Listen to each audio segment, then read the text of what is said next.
अध्याय 5 कर्मयोग। श्लोक 15। परमेश्वर न तो किसी के पापों को ग्रहण करता है न पुण्यों को, किंतु सारे देहधारी जीव उस अज्ञान के कारण मोहग्रस्त रहते हैं जो उनके वास्तविक ज्ञान को आच्छादित किए रहता है।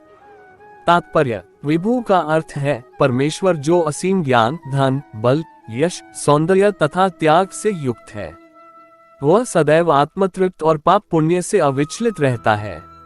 वह किसी भी जीव के लिए विशिष्ट परिस्थिति नहीं उत्पन्न करता, अपितु जीव अज्ञान से मोहित होकर जीवन की ऐसी परिस्थिति की कामना करता है जिसके कारण कर्म तथा फल की श्रृंखला आरंभ होती है।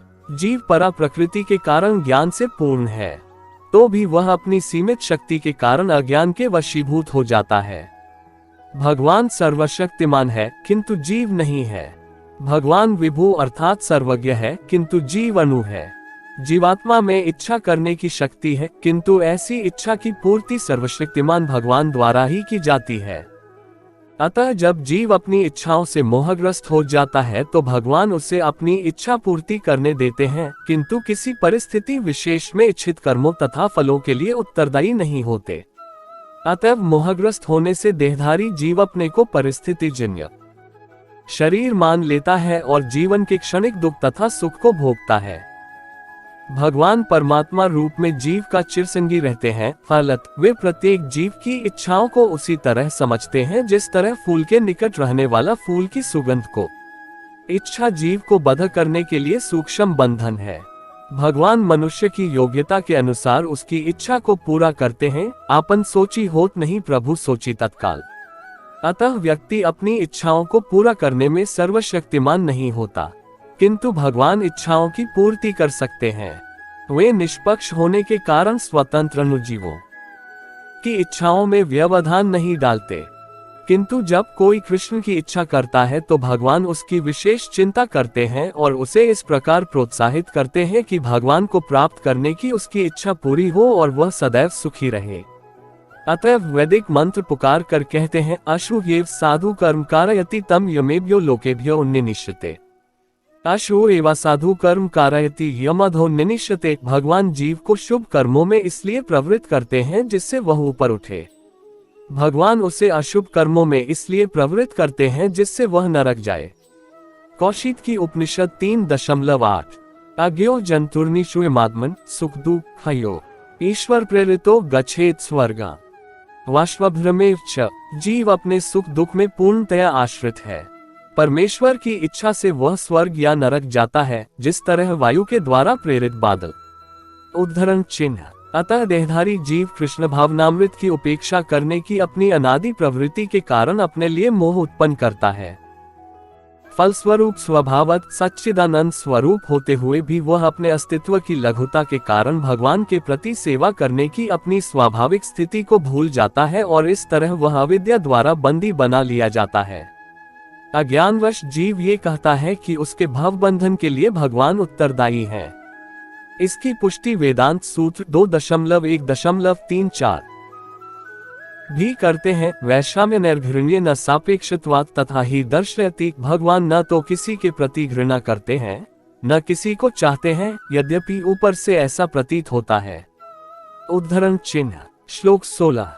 किंतु जब कोई उस ज्ञान से प्रबुद्ध होता है जिससे अविद्या का विनाश होता है, तो उसके ज्ञान से सब कुछ उसी तरह प्रकट हो जाता है जैसे दिन में सूर्य से सारी वस्तुएं प्रकाशित हो जाती हैं।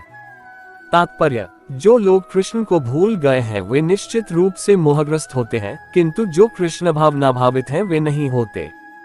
भगवद गीता में कहा गया है, सर्वम ज्ञान प्लवेन ज्ञानाग्नि सर्वकर्माणि तथा न ही ज्ञानेन सदृशम। ज्ञान सदैव सम्माननीय है। और वह ज्ञान क्या है? श्री कृष्ण के प्रति आत्मसमर्पण करने पर ही पूर्ण ज्ञान प्राप्त होता है, जैसा कि गीता में 7.19 की कहा गया है, बहुना जन्मन्ते ज्ञानवानमा प्रपद्यते। अनेकानेक जन्म बीत जाने पर ही पूर्ण ज्ञान प्राप्त करके मनुष्य कृष्ण की शरण में जाता है, अथवा जब उसे कृष्ण भावनामृत प्राप्त होता है तो उसे सब कुछ प्रकट होने लगता है, जिस प्रकार सूर्योदय होने पर सारी वस्तुएं दिखने लगती हैं। जीव नाना प्रकार से मोहग्रस्त होता है। उदाहरणार्थ, जब वह अपने को ईश्वर मानने लगता है तो वह अविद्या के पाश में जा गिरता है। यदि जीव ईश्वर है तो वह अविद्या से कैसे मोहग्रस्त हो सकता है? क्या ईश्वर अविद्या से मोहग्रस्त होता है?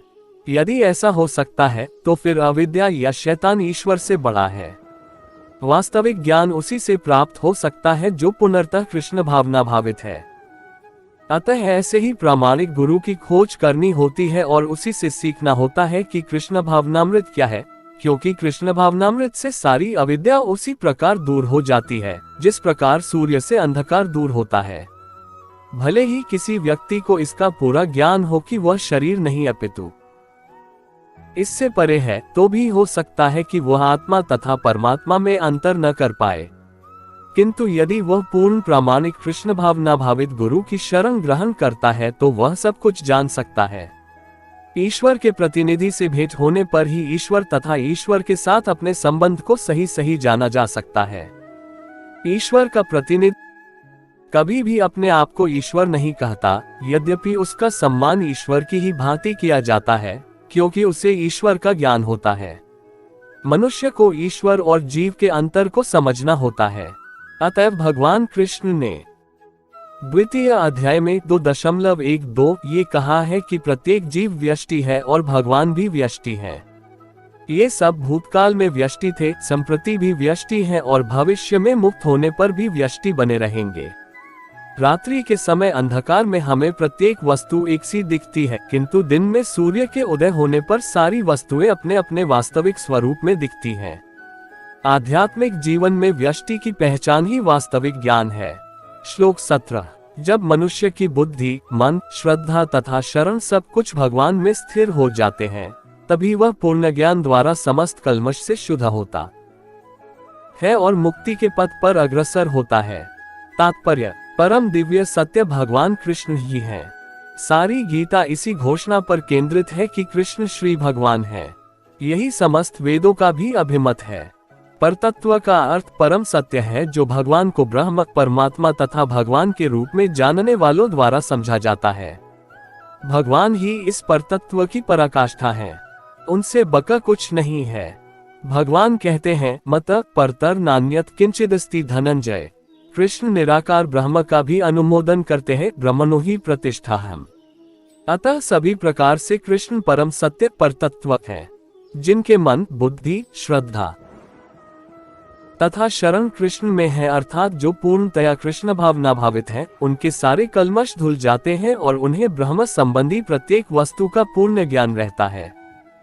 कृष्ण भावना भावित व्यक्ति यह भली भांति समझ सकता है कि कृष्ण में द्वैत है, एक साथ एकता तथा भिन्नता, और ऐसे दिव्य ज्ञान से युक्त होकर वह मुक्ति पथ पर सुस्थिर प्रगति कर सकता है।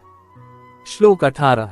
विनम्र साधु पुरुष अपने वास्तविक ज्ञान के कारण एक विद्वान तथा विनीत ब्राह्मण, गाय, हाथी, कुत्ता तथा चांडाल को समान दृष्टि संभाव से देखते हैं। तात्पर्य: कृष्ण भावना भावित व्यक्ति योनि या जाति में भेद नहीं मानता।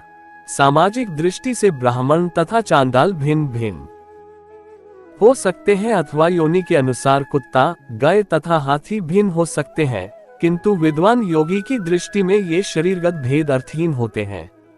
इसका कारण परमेश्वर से उनका संबंध है और परमेश्वर परमात्मा रूप में हर एक के हृदय में स्थित है। परम सत्य का ऐसा ज्ञान वास्तविक यथार्थ ज्ञान है।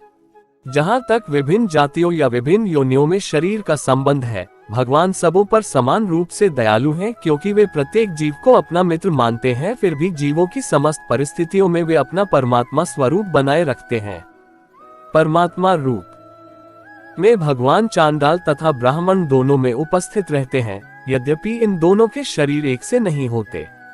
शरीर तो प्रकृति के गुणों के द्वारा उत्पन्न हुए हैं, किंतु शरीर के भीतर आत्मा तथा परमात्मा समान आध्यात्मिक गुण वाले हैं। परंतु आत्मा तथा परमात्मा की यह समानता उन्हें मात्रात्मक दृष्टि से समान नहीं बनाती, क्योंकि व्यष्टि आत्मा किसी विशेष शरीर में उपस्थित होता है, किंतु परमात्मा प्रत्येक शरीर में है। कृष्ण भावना भावित व्यक्ति को इसका पूर्ण ज्ञान होता है, इसलिए वह सचमुच ही विद्वान तथा समदर्शी होता है। आत्मा तथा परमात्मा के लक्षण समान है, क्योंकि दोनों चेतन, शाश्वत तथा आनंदमय है। किंतु अंतर इतना ही है कि आत्मा शरीर की सीमा के भीतर सचेतन रहता है, जबकि परमात्मा सभी शरीरों में सचेतन है। परमात्मा बिना किसी भेदभाव के सभी शरीरों में विद्यमान है। श्लोक 19। जिनके मन एकत्व तथा समता में स्थित है, उन्होंने जन्म तथा मृत्यु के बंधनों को पहले ही जीत लिया है। वे ब्रह्म के समान निर्दोष हैं और सदा ब्रह्म में ही स्थित रहते हैं। तात्पर्य: जैसा कि ऊपर कहा गया है, मानसिक समता आत्म साक्षात्कार का लक्षण है। जिन्होंने ऐसी अवस्था प्राप्त कर ली है, उन्हें भौतिक बंधनों पर, विशेषतया जन्म तथा मृत्यु पर विजय प्राप्त किए हुए मानना चाहिए। जब तक मनुष्य शरीर को आत्म स्वरूप मानता है, वह बद्ध जीव माना जाता है, किंतु ज्यों ही वह आत्म साक्षात्कार द्वारा समचित्तता की अवस्था को प्राप्त कर लेता है, वह बद्ध जीवन से मुक्त हो जाता है। दूसरे शब्दों में, उसे इस भौतिक जगत में जन्म नहीं लेना पड़ता, अपितु अपनी मृत्यु के बाद वह आध्यात्मिक लोक को जाता है। भगवान निर्दोष है क्योंकि वे आसक्ति अथवा घृणा से रहित हैं। इसी प्रकार जब जीव आसक्ति अथवा घृणा से रहित होता है तो वह भी निर्दोष बन जाता है और वैकुंठ जाने का अधिकारी हो जाता है। ऐसे व्यक्तियों को पहले से ही मुक्त मानना चाहिए। उनके लक्षण आगे बतलाए गए हैं। श्लोक 20। जो न तो प्रिय वस्तु को पाकर हर्षित होता है और न अप्रिय को पाकर विचलित होता है, जो स्थिर बुद्धि है, जो मोहरहित है और भगवद विद्या को जानने वाला है, वह पहले से ही ब्रह्म में स्थित रहता है। तात्पर्य: यहाँ पर स्वरूप सिद्ध व्यक्ति के लक्षण दिए गए हैं। पहला लक्षण यह है कि उसमें शरीर और आत्म तत्व के तादात्म्य का भ्रम नहीं रहता। वो ये भली भांति जानता है कि मैं ये शरीर नहीं हूँ, अपितु भगवान का एक अंश हूँ। अतः कुछ प्राप्त होने पर न तो उसे प्रसन्नता होती है और न शरीर की कुछ हानि होने पर शोक होता है। मन की यह स्थिरता स्थिर बुद्धि या आत्मबुद्धि कहलाती है। अतः वह न तो स्थूल शरीर को आत्मा मानने की भूल करके मोहग्रस्त होता है और न शरीर को स्थायी मानकर आत्मा के अस्तित्व को ठुकराता है। इस ज्ञान के कारण वह परम सत्य अर्थात ब्रह्म, परमात्मा तथा भगवान के ज्ञान को भलीभांति जान लेता है। इस प्रकार वह अपने स्वरूप को जानता है और परब्रह्म से हर बात में तदाकार होने का कभी यत्न नहीं करता। इसे ब्रह्म साक्षात्कार या आत्म साक्षात्कार कहते हैं। ऐसी स्थिर बुद्धि कृष्ण भावनामृत कहलाती है।